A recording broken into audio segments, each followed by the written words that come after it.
Hey 101 students, this short video is meant to guide you through the sample essay that I asked you to read. Um, Before you read the video, or before you watch this video, I want you to read the assignment for essay number 2, watch the video that I made about that assignment, and then read the sample essay. And if you do those three things, this discussion will make a lot more sense. So let's go to the essay itself. You can see just some basic stuff here I haven't in the assignment been picky about heading, but what I do want you to have is an original title, okay, double spaced, but that's not the important stuff. Notice that the writer has multiple paragraphs, and they're really easy for me to tell where the paragraphs are because she's indented carefully. So this is just a reader-friendly format.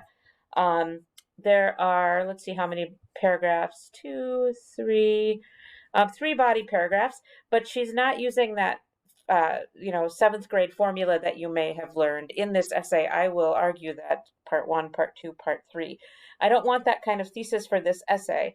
If you do legitimately have 3 subpoints that you want to make in your thesis, I don't want you to write it in that really elementary way where you're listing your topic sentences, and then your first body paragraph begins first and you repeat the topic sentence. Do you know what I mean? I don't want that reductive, simplistic 5-paragraph essay format. That sounds too elementary for college. The number of paragraphs depends upon what you have to say. Okay, so I just want to point out some things that I think this writer does really well. Here is my annotated version of the essay. First of all, I want to start with the positive. Oops, here, get rid of that. I think this writer does a really nice job of integrating quotations. She has these quotation sandwiches that we'll talk about more, where she smoothly introduces the quotations and then follows up. So I have underlined here where she's leading into the quotation, and then also how she follows up. The quotation itself is highlighted. So you can see when I highlight the quotations in this brighter yellow color here, and then toward the end of the paper she's got one more here, and then a short one here. The quotations, she goes beyond the bare minimum of one smoothly introduced quotation, but the quotations don't overwhelm the paper. Most of the writing is her own, and the quotations are used to help us understand her point better. So all of that is really good. I also think she just has really good material here. She has an effective story. I think this personal story she's telling is compelling and engaging, and it makes me want to keep reading. So that's great. Not all of us have compelling personal stories that we want to share in an essay. So I just want to emphasize that this is not required for you to do, right? I mean, I think that's a super important point that I want to stop and emphasize.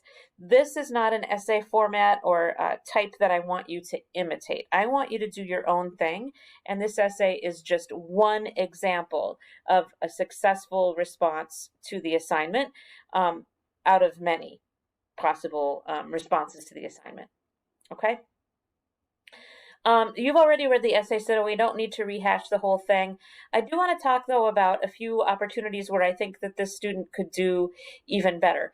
For ages, language has been used to coincide with tradition in many cultures. Along with language comes a history. Every language has a story that will define its origin and how it came to be. There is no one common language, but instead only language that is common to its environment. All four of these introductory sentences are interesting, but they're pretty all over the place. Like, she doesn't really explain each of these ideas. So I think she could cut a couple of these first sentences and really focus on her thesis, right? Because when she's kind of talking about these really broad ideas here, it's kind of hard to tell what her focus is going to be. So I think her main argument in this essay comes toward the very end. In the end of the day, there is a price for one common language that I'm sure no one is willing to pay.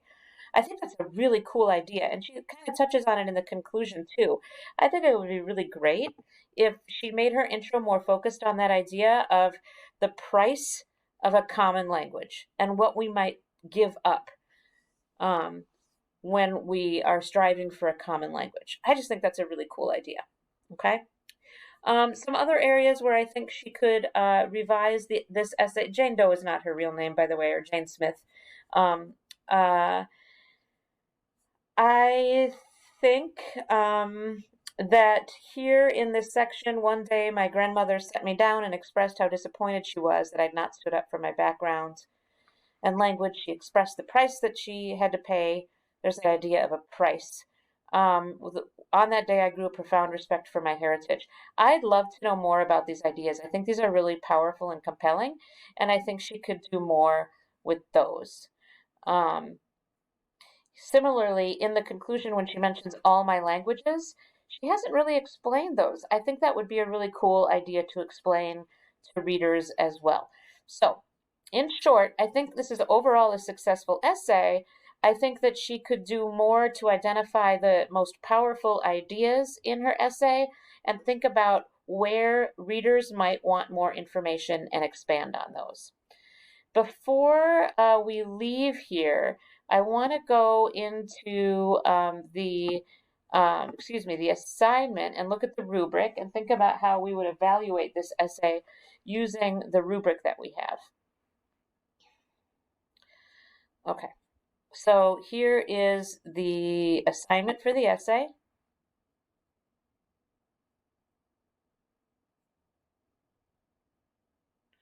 Waiting for it to load. You've already read the assignment, and you probably remember from the assignment itself and from the video that on page 2 of the assignment there is a rubric that defines what you need to do to meet the expectations, also what would exceed expectations and what would not meet expectations. So if we look at thesis, she has a clear and specific thesis. She does. It's not, I think it could be brought out and made more clear, but she does have a clear and specific thesis. The essay generally stays focused on the assignment, thesis, and purpose. I think it does. Sufficient details and explanation are provided to support the thesis in all major points. It shows evidence of college level thinking. I think she meets that requirement too. So she meets expectations in all of these areas.